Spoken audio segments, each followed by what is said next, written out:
Hello dear students, mechanics से पढ़ रहे थे। काफ़ी लंबे समय तक पढ़ना पड़ता है, क्वेश्चंस करने पड़ते हैं, ठीक है ना। आज आपको एक जबरदस्त, मैं इसे हमेशा कहता हूँ that it is extremely beautiful, एक वर्ड होता है ड्रैगिंग फोर्सेस। मैं रिपीट कर रहा हूँ, ड्रैगिंग फोर्सेस। ये क्या करता है, जिसे कहते हैं ना टांग खींचो वाले लोग, जिनको हमेशा से ही पता रहता है कि कोई भी बात हो यार, मुझे तो विपक्ष में रहना है, मुझे तो विरोध करना है, तो उसी तरह के ये ड्रैगिंग फोर्सेस होता है। एंड फोर्स है तो डेफिनेटली वर्क डन कर सकते हैं, नेचुरल सी बात है। तो व्हाट इज हैपनिंग, इसको ध्यान से समझिए। सपोज ये पार्टिकल है ना, ये पार्टिकल इस डायरेक्शन में ट्रेवल कर रहा है, ठीक है। तो ये जितने भी ड्रैगिंग फोर्सेस हैं, ये वेलोसिटी की डायरेक्शन को सेंस करते हैं। पहले तो इस ड्रैगिंग का मतलब समझना, खींचना, पीछे की तरफ खींचना। तो आपका ये पार्टिकल इस डायरेक्शन में ट्रेवल कर रहा है, तो किसी भी ड्रैगिंग फोर्स ने, ठीक है ना, उसने देखा यार ये डायरेक्शन ऑफ वेलोसिटी है, तो ये जस्ट अपोजिट टू इट जो है अपना काम करना शुरू करता है। And we are calling them as F subscript D. F subscript D, D stands for dragging और एफ तो फोर्स है ही सही। तो ये जो फोर्स है, ये किसको अपोज कर रहा है? वेलोसिटी को। और डेफिनेटली जब आप वेलोसिटी को अपोज करोगे तो नेचुरल सी बात है कि स्पीड में क्या आएगा? डिक्रीज आएगा। You will work as a what? Retarding force. Agreed. लेकिन अभी समझिएगा, ये थोड़े से चमत्कारिक हैं, ठीक है ना।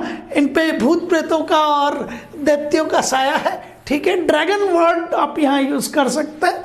सपोज ये पार्टिकल सोचता है चलो यार अब इधर की जगह पे ना, it starts moving in this direction, and अब ये पार्टिकल इस डायरेक्शन में जा रहा है। So now it is moving towards left. वही ड्रैगिंग फोर्स जो पिछली बार टुवर्ड्स लेफ्ट लग रहा था, अपनी डायरेक्शन को चेंज करता है और अब किस डायरेक्शन में लगता है? It is again just opposite to the velocity. ये फिर से वेलोसिटी को अपोज करता है। Means ultimately those are working as the energy consumer irrespective to the direction of motion. आपका डायरेक्शन ऑफ मोशन किधर भी हो, and these are self adjusting, ठीक है। ये हमेशा क्या करेंगे? अपने आप को एडजस्ट कर लेते हैं just to oppose the direction of motion. किसको अपोज करने के लिए? डायरेक्शन ऑफ मोशन को अपोज करने के लिए। तो एक थंब रूल है, आप जब भी ड्रैगिंग फोर्स की बात करेंगे, it will always oppose the velocity, it will always be making an angle of 180 degree with the velocity. Work done will be definitely coming as negative, and these are just the consumers of energy. Agreed? समझिएगा, ठीक है। एक जिसे कहते हैं बहुत जबरदस्त question है, कंसेप्ट मैंने आपको पूरा का पूरा समझा दिया। ये प्रॉब्लम है वो ड्रैगिंग फोर्स पे ही है। So particle is projected vertically upward. ये मैंने जानबूझ के अलग से लिखा है, क्यों? क्योंकि ये जो वर्ड मैक्सिमम हाइट है ना, वो आपको डिस्टर्ब कर सकता है। क्यों? क्योंकि आपको मैक्सिमम हाइट के लिए यू जस्ट नो कि भाई मुझे एंगल कितना बनाना होता है, ठीक है। कई बार आप यदि प्रोजेक्टाइल मोशन की बात करें तो वहाँ मैक्सिमम हाइट एक अलग फॉर्म में देखा जाता है, ठीक है ना। You got my point. तो मैंने आपसे कहा कि particle is projected vertically upwards with the speed of 16 metre पर सेकंड, ठीक है। ये मैंने सारी चीजें कलर बदल के इसलिए लिखी हैं कि आपको अपनी क्वेश्चन को रीड करने की हैबिट्स चेंज करनी होंगी। क्वेश्चन को आपको फास्ट रीड करना होगा। रीजन बिहाइंड इट कि आपको अपनी स्पीड बढ़ानी है। In case of NEET you will have to go for 180 questions in 180 minutes. और आप ये सोचें कि जेईई मेंस में तो सिर्फ हमें आएंगे तो 90, लेकिन करने 75 है। अरे बेटा पढ़ने तो 90 पढ़ेंगे आपको क्योंकि कौन सा करना है? जो आपके 10 जो क्वेश्चन है न्यूमेरिकल बेस्ड, वो पहले 5 आते थे, अब 10 आएंगे, है ना, पर सब्जेक्ट। तो आप आइडेंटिफाई तो करोगे ना कि मुझे ये नहीं करना है और ये करना है। Is that clear? तो आपको रीड आउट तो 90 करने पड़ जाएंगे। तो अब आपको 180 मिनट में 90 क्वेश्चन रीड करने, तो वहां भी आपको अपनी रीडिंग बढ़ानी पड़ेगी, रीडिंग स्पीड। और वैसे भी आपकी रीडिंग स्पीड अच्छी होनी चाहिए, ये आपकी हैबिट में होना चाहिए। तो इन जगहों पे जल्दी से अपनी नजर डालो कि हाँ ये मेरे काम की है। So particle is projected vertically upward with the speed of 16 metre पर second, and when it returns back to the point of projection, ये किस स्पीड से पहुंचता है? 8 मीटर पर सेकंड से। अब क्या होता है, बच्चे का दिमाग खराब हो गया। इसलिए दिमाग खराब हो गया उस बच्चे का। वो तो आगे कहता है सर मैं तो सब भूल गया। क्यों? क्योंकि बहुत बहुत बार सर ने एक्शन करके बताया था कि यहां से अपवर्ड फेंकोगे तो जब वापस यहां आएगा तो सेम स्पीड होगी। प्रूव भी किया था। Suppose from this position I am projecting with 16 meter per second vertically upward. Is that clear? It is moving under gravity and it will be returning back here. तो इस position पे मेरी projecting speed 16 metre पर second थी, तो लौटते वक्त फिर से स्पीड कितनी होगी? 16 मीटर पर सेकंड। ये पढ़ के आया था बच्चा। और यहां हुआ कि यार ये तो when it returns back to the point of projection its speed is, अरे सर 16 आनी चाहिए थी, सिर्फ 8 मीटर पर सेकंड आ गई। तो मीन्स डिसीजन हो गया कि यार ठीक है -1 तो नहीं आएगा, छोड़ देते हैं। लेकिन कब तक छोड़ोगे? ठीक है ना। वो जो आपने पढ़ा था that if I will throw or I will project with the speed of v meter per second under gravity, it will return back with the same speed at that point. v से project किया तो वापस यहां पर आते समय speed कितनी होगी? v। हाँ, जाते समय डायरेक्शन वर्टिकली अपवर्ड था तो आते समय वर्टिकली डाउनवर्ड हो जाएगा। लेकिन उस समय आपके पास में सिर्फ और सिर्फ क्या था? मोशन अंडर द ग्रेविटी थी। एयर ड्रैग को या विंड स्पीड को, इन सब को हमने क्या किया था? नेग्लेक्ट किया था। अब आप नेग्लेक्ट नहीं कर रहे हैं। अब आपके पास में आप देखिएगा आगे चल के जब विस्कोसिटी वगैरह आप पढ़ेंगे प्रॉपर्टीज ऑफ मैटर में, तो आपको फील आएगा कि ये जो आपके ड्रैगिंग फोर्सेस हैं, एयर की भी नेचर ड्रैगिंग की है। एयर जो है आपका एटमॉस्फेरिक एयर, ये भी क्या करता है? स्पीड को अपोज करता है। तभी तो आपने देखा होगा कि अच्छा एवरेज लेने के लिए आपके व्हीकल्स का जो शेप है वो एरोडायनेमिक होता है।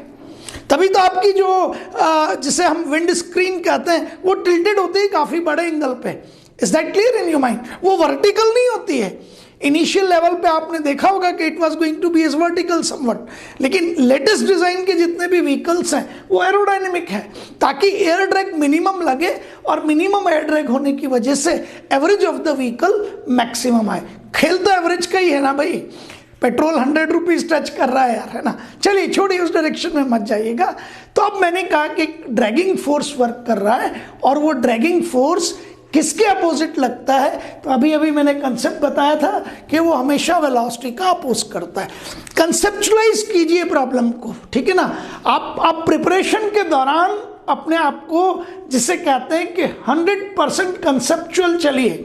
ड्यूरिंग प्रिपरेशन इनिशियल लेवल पे आपका टाइम प्रॉब्लम सॉल्व करने में हो सकता है ज़्यादा लगे, लेकिन लगाइए।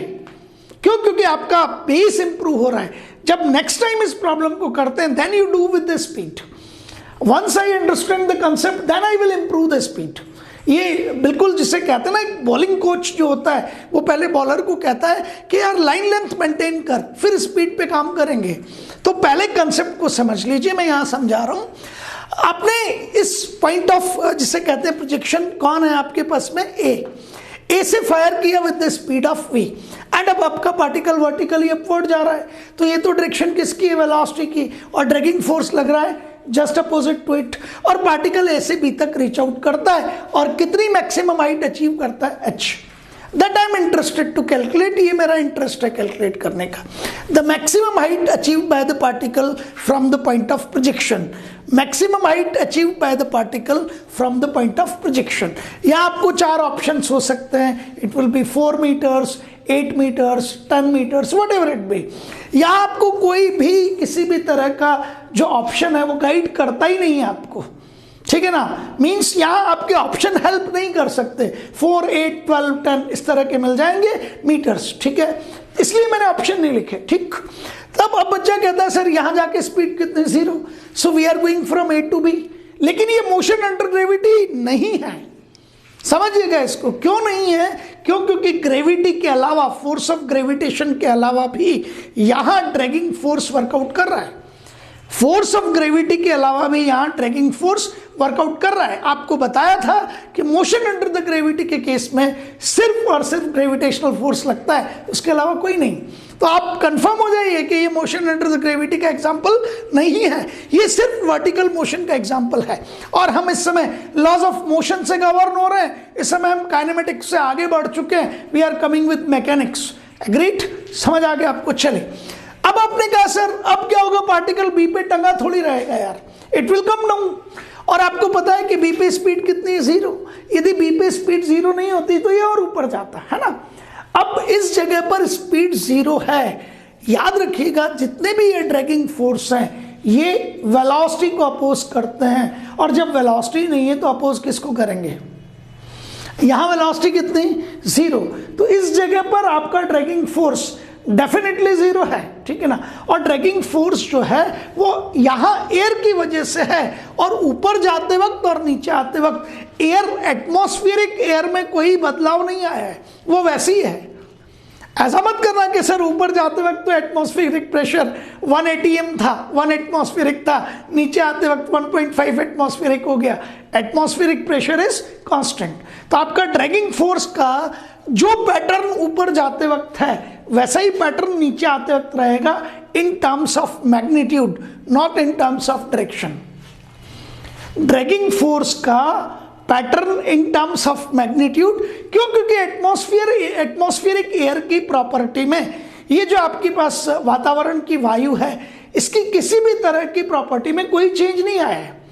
There is no change in the properties of in the property of what, atmospheric air, और कोई चेंज नहीं आया। अच्छा, ड्रैगिंग फोर्स किसकी वजह से लग रहा है, एटमॉस्फेरिक एयर की वजह से। तो ड्रैगिंग फोर्स की वैल्यू, मैग्नीट्यूड का हाल जैसा ऊपर जाते वक्त है वैसा का वैसा ही नीचे आते वक्त होगा इन टर्म्स ऑफ मैग्नीट्यूड। हाँ, डायरेक्शन तो बदल चुकी होगी।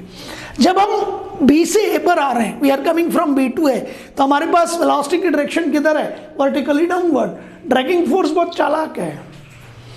अच्छा, अब आप नीचे जा रहे हैं, ठीक है, पहले आप ऊपर जा रहे थे तब भी हम अपोज कर रहे थे। हमारा काम ही क्या है, विपक्ष की भूमिका निभाना, विरोध करना, ठीक है। तो व्हेन स्पीड और velocity was in upward direction, it was working vertically downwards. Now the velocity is working vertically downwards, so the dragging force is working vertically upwards, ठीक है। अभी भी लॉस ऑफ एनर्जी पहले भी था और अब भी है, और जितना पहले लॉस होगा उतना ही अब होगा। जितना वर्क डन इस ड्रैगिंग फोर्स ने अपवर्ड मोशन के दौरान किया है उतना ही वर्क डन ये डाउनवर्ड मोशन के दौरान करेगा। क्यों, क्योंकि properties of dragging force because of atmospheric air में कोई चेंज नहीं आया है। Properties of atmospheric pressure air में कोई चेंज नहीं आया है, और ये dragging force due to atmospheric air है, इसलिए ड्रैगिंग फोर्स की नेचर में इन टर्म्स ऑफ मैग्नीट्यूड कोई चेंज नहीं आएगा। तो जितना वर्क डन अगेंस्ट में ऊपर जाते वक्त किया होगा इस ड्रैगिंग फोर्स ने, उतना ही वर्क डन नीचे आते वक्त किया है। Work done by the dragging force when particle is moving upward is exactly similar to the work done by the dragging force when the particle is coming downwards. Agreed? समझिएगा इस चीज को, ठीक है। आपने कहा सर ये अपवर्ड मूवमेंट है, ये डाउनवर्ड मूवमेंट है, ठीक है। हमने किस स्पीड से प्रोजेक्ट किया था, ए पॉइंट से V1 से, और वापस लौटते समय ए पॉइंट पर स्पीड कितनी है, V2। और आपको पता है कि बहुत सारी एनर्जी का लॉस हो चुका है, इसलिए आपके पास जो एनर्जी थी वो डेफिनेटली रिड्यूस हो चुकी है। तो हमारा V1 जो है वो डेफिनेटली ग्रेटर होगा किससे, V2 से, because V2 is the speed after losing the energy, after losing the kinetic energy, because इस काइनेटिक एनर्जी की कॉस्ट पे ही आपके ड्रैगिंग फोर्स ने वर्क डन किया है। आपकी इस एनर्जी की कॉस्ट से ही ड्रैगिंग फोर्स ने वर्क डन किया है। चलिए, case first moving upward, case first में अपवर्ड मोशन है, तो वर्क एनर्जी थ्योरम लगा लेते हैं। यहां आपके पास में एनर्जी कितनी है, आप इसे ग्राउंड लेवल पे ही मान लीजिएगा, you just treat it at ground level, या चाहे तो आप लिख लीजिए GL ग्राउंड लेवल, ठीक है। तो यहाँ आपके पास एनर्जी सिर्फ काइनेटिक है, हाफ mv1²। यहाँ आपकी स्पीड कितनी हो चुकी है, 0, हाँ है ना। यहाँ स्पीड है, काइनेटिक एनर्जी और कुछ नहीं है, पोटेंशियल एनर्जी यहाँ क्या है, 0, बिकॉज हम कहाँ हैं, ग्राउंड लेवल पे। तो ए पर सिर्फ काइनेटिक एनर्जी है हाफ mv1² और कुछ है ही नहीं, ठीक है, इज इक्वल्स टू बी पर सिर्फ पोटेंशियल एनर्जी है क्योंकि काइनेटिक एनर्जी 0 हो चुकी है, तो इट इज mgh। और आपका ये जो एनर्जी था हाफ mv1², ठीक है, यही कन्वर्ट हुआ किसमें, mgh में, और इस हाफ mv1 स्क्वायर का ही कोई हिस्सा वर्क डन कर रहा है, तो wd is the work done by the dragging force. So kinetic energy यहाँ था क्या, मुझे बताओ ना, जब आपने प्रोजेक्ट किया था तो इस पार्टिकल के पास था क्या, बेचारे के पास सिर्फ काइनेटिक एनर्जी, 100 रुपया 200 रुपया जूल। तो उस काइनेटिक एनर्जी का एक हिस्सा तो इसको किस में बदल गया, पोटेंशियल एनर्जी में, और उसी काइनेटिक एनर्जी के एक हिस्से से इसने क्या किया, वर्क डन किया, किसने, ड्रैगिंग फोर्स। क्यों, क्योंकि आपका ड्रैगिंग फोर्स आपकी स्पीड को अपोज कर रहा है। So this is basically nothing but, इसको हम वर्क एनर्जी थ्योरम कहते हैं। ठीक है भाई, जो एनर्जी है वही वर्क डन में कन्वर्ट होगी या वर्क डन एनर्जी में कन्वर्ट होगा। यहाँ मेरे पास जो काइनेटिक एनर्जी थी, उस काइनेटिक एनर्जी ने अपने आप को कन्वर्ट किया potential energy plus work done में। अच्छा, अब नीचे आ रहे हैं, तो यहाँ जब बी पे थे तो तुम्हारे पास कुछ था ही नहीं mgh के अलावा, बोलो कुछ था क्या, कुछ भी नहीं था, स्पीड थी नहीं और कुछ बचा नहीं आपके पास में, है ना। तो बी पे आपके पास एनर्जी थी कितनी, mgh। अब इस mgh की कॉस्ट पे ही, इस mgh की कॉस्ट पे ही क्या करोगे आप, नीचे की तरफ जा रहे हो, तो mgh की कॉस्ट से ही mgh का कुछ हिस्सा किस में बदलेगा, काइनेटिक एनर्जी में, और कुछ हिस्सा काम आएगा, वही ड्रैगिंग फोर्स खाएगा। So the potential energy at B mgh is equals to, ये किस किस काम में आई, इस एनर्जी mgh का एक हिस्सा यहाँ जाके किस फॉर्म में, काइनेटिक एनर्जी के, और बाकी बचा हुआ हिस्सा लूज आउट कर गया किस में, वर्क डन अगेंस्ट हुम, work done against dragging force. ये क्या था आपका, work done against dragging force, ये भी क्या आपका, work done against dragging force. अभी कुल मिला के क्या था आपके पास, हाफ mv1 स्क्वायर, उसके एक हिस्से को आपने कन्वर्ट किया किसमें, mgh में, बचा हुआ हिस्सा क्या है, work done by the dragging force. यहाँ क्या था आपके पास, mgh, उसका एक हिस्सा किस में बदला, काइनेटिक एनर्जी में, हाफ mv2 स्क्वायर, बचा हुआ हिस्सा क्या है, work done by the dragging force. और आपको कंफर्म पता है कि work done by the dragging force दोनों कंडीशन में एक जैसा होगा, ये मैं 2-3 बार सिखा चुका हूँ आपको, है ना। ब्यूटी, एब्सोल्यूट ब्यूटी है, ठीक है। तो मतलब मजा आता है इस तरह के क्वेश्चंस करने में। ये क्वेश्चन 1 और 2, अच्छा इसको इधर ले आइए, तो यहाँ टर्न कर दिया मैंने, half mv2 square is equals to mgh plus minus wd, ये रही mgh minus wd half mv2 square. तो अब इक्वेशन 1 पे और 3 पे नजर गड़ाइए और पता रखिए कि चाहिए क्या, I want to calculate h, तो h गायब नहीं होना चाहिए, maximum height up to which we are reaching, ये h गायब नहीं होना चाहिए। तो आपने कहा ठीक है सर, ये थर्ड और ये आपका फर्स्ट, ऐड कर दो दोनों को, तो दोनों को ऐड कर दीजिए, ये लीजिए मैंने ऐड कर दिया, तो wd से wd क्या हो जाएगा, कैंसिल हो जाएगा, mgh प्लस mgh क्या हो जाएगा, ट्वाइस ऑफ mgh, और wd से wd cancel, work done by the dragging force, mgh it विल बी ट्वाइस ऑफ mgh, और हाफ m कॉमन आ जाएगा, v1 square plus v2 square, या m से m भी कैंसिल कर दो, मीन्स मास का रूल नहीं है किसी भी हाल में। तो मैक्सिमम हाइट जो आप अचीव करोगे 2 and 2 4 हो जाएगा, g नीचे आ जाएगा, ठीक है, h is equals to v1 square plus v2 square upon 4g। Short tricks पे जब हम काम करते हैं तो इस तरह के क्वेश्चंस के लिए हमेशा कहते हैं, अब आप कहाँ कर रहे हैं, अब आप काम कर रहे हैं दैट हाउ टू अटेम्प्ट। अभी तक तो मैं कंसेप्चुअल चल रहा था, it is preparation, it's strategy. Preparation तो मैं इसी लेवल पे करूंगा, एक एक चीज क्लियर होनी चाहिए, वरना ये फॉर्मूला रट ही नहीं पाओगे तुम, याद नहीं होगा ये आपको, बिकॉज फील मिस करोगे सब्जेक्ट का। अब बेवकूफ बनते हो तुम, अरे सर क्यों, क्योंकि यहां से यहां तक समझने में मेहनत करनी पड़ती है, ठीक है ना, काम चोर हो, यहां से यहां तक समझने की मेहनत नहीं होती, बाईपास रूट पे जाना चाहते हो। सक्सेस का किसी भी हालत में कोई शॉर्ट रूट नहीं होता है, ये याद रख लेना। मैं गारंटी से कहता हूं कि जितने भी लोगों को फेलियर मिलता है उनका बहुत बड़ा रीजन ये होता है कि वो सक्सेस को एक शॉर्ट रूट के चक्कर में पड़े रहते हैं कि कहीं ना कहीं कुछ मिल जाए। आपका टीचर, जो टीचर है ट्रथफुल, वो शॉर्ट ट्रिक भी जब समझाता है जब पूरा पढ़ा देता है। तो अब समझा रहा हूं कि भाई जब क्वेश्चन पता लग गया कि इतनी स्पीड से फेंका, इतनी स्पीड से वापस आया, मैक्सिमम हाइट कितनी होगी, तो वो शॉर्ट ट्रिक कहलाती है that H will be equals to v1 square plus v2 square upon 4g। ये formula as a short trick student directly use कर लेता है, लेकिन अब इस फॉर्मूले में उसे पता कब रहेगा कि v1 क्या है, उसे पता कब रहेगा कि v2 क्या है। अरे भाई v1 was speed of projection, is that clear? v2 is returning back speed at the point of projection. v1 वो स्पीड है जिससे हमने प्रोजेक्ट किया था किसी जगह से, और v2 क्या है? वापस लौटते समय पॉइंट ऑफ प्रोजेक्शन पर स्पीड है। तो आपका मैक्सिमम हाइट कितना आएगा? v1 square plus v2 square divided by 4g। h कितना आएगा? Maximum height v1 square plus v2 square upon 4g। Use कर लीजिए। v1 कितना था बोलिए? 16, इससे आपने थ्रो किया था पॉइंट। सो 16 स्क्वायर प्लस v2 कितना था आपके पास में? 8। तो ये हो जाएगा आपके पास में 8 स्क्वायर डिवाइडेड बाय 4 इंटू जी कितना है? 10। 16 स्क्वायर याद होना चाहिए, 16 16 256, और ये 64 हो गया आपके पास में डिवाइडेड बाय 40। 256 और 4 260 और 60 320 डिवाइडेड बाय 40 कैंसिल, और आपका 8 metres is the answer.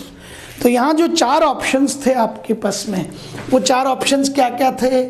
4 metre, then it goes out to be as 8 meter, then it goes out to be as 10 meters, and then it goes out to be as 12 meter, जो भी कुछ है वहाँ पे। And मुझे किसी से कोई प्रॉब्लम नहीं है सर, ये कुल मिला के 16 स्क्वायर, ये रहा v1 square plus v2 square upon 4g, 16 square 256, 8 square 64, तो आपके पास ये हो गया कुल मिला के 56 और 4 60, और 60 320 अपॉन 40, 8 चौक 32, 8 मीटर्स।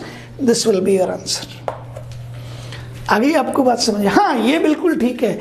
जब अच्छे लेवल की प्रॉब्लम करते हैं ना, तो एक अलग मजा होता है काम करने का। At this juncture you are doing a problem of good level.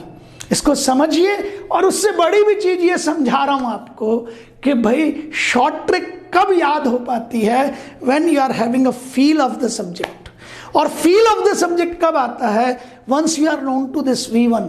मैं कई बच्चों को जानता हूं जो ये कहते हैं कि h का formula v1 square plus v2 square upon 4g है, पर उनसे ये पूछ लो ना कि v1 क्या है फिर हिल जाते हैं वो, v2 क्या है फिर हिल जाते हैं, क्योंकि डायरेक्टली रटा होता है। तो डायरेक्टली रटी हुई चीजें फील देती नहीं है, शॉर्ट मेमोरी में होती हैं, और शॉर्ट मेमोरी में होने की वजह से इट विल, मतलब बल्कि आपके लिए ये बहुत डेंजरस हो जाती हैं। These are going to be highly dangerous to you. ठीक है ना? आप गलत जोन में मत जाइएगा, आपको मेहनत करनी ही पड़ेगी। You will have to do a lot of work. ठीक है? तो समझ आ गया आपको पूरा का पूरा? कोई परेशानी किसी भी तरह की? और शॉर्ट ट्रिक आप बिल्कुल यूज कीजिएगा, that maximum height h will be equals to v1 square plus v2 square divided by 4g। So your answer will be coming as 8 metres only. Great. बस आगे बढ़ते रहिए और रुकिए मत किसी भी हाल। Thank you.